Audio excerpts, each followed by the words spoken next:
লবণ পরিমাণ মতো খাচ্ছেন কিনা কিভাবে বুঝবেন? ধরুন আপনার পরিবারে মোট মানুষ আছে ৬ জন। আমরা জানি একজন মানুষের সর্বোচ্চ লবণ খাওয়া উচিত দৈনিক ৫ গ্রাম। তাহলে ৬ জন মানুষের ৬ গুণ ৫ ৩০ গ্রাম। দৈনিক ৬ জন মানুষের জন্য সর্বোচ্চ লবণ খাওয়ার প্রয়োজন ৩০ গ্রাম। তাহলে ১ মাসে কত লবণ লাগবে? ১ মাস সমান ৩০ দিন, তাহলে ৩০ দিনে ৩০ গুণ ৩০ সমান ৯০০ গ্রাম। তাহলে ১ মাসে আপনার পরিবারের জন্য সর্বোচ্চ লবণের চাহিদা ৯০০ গ্রাম। এখন যদি দেখা যায় যে ১ মাসে আপনার ৯০০ গ্রামের বেশি লবণ কিনতে হচ্ছে, তাহলে ধরে নেবেন যে আপনি অতিরিক্ত লবণ খাচ্ছেন। সুতরাং এইভাবে হিসাব করে লবণ খাবেন। আশা করি আপনার লবণ খাওয়ার পরিমাণ কখনোই বাড়বে না।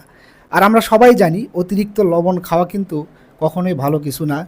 এটা নানান ধরনের অসুখের সৃষ্টি করে। সুতরাং সবাই এরকম হিসাব করে লবণ খাবেন এবং সুস্থ থাকবেন। ধন্যবাদ।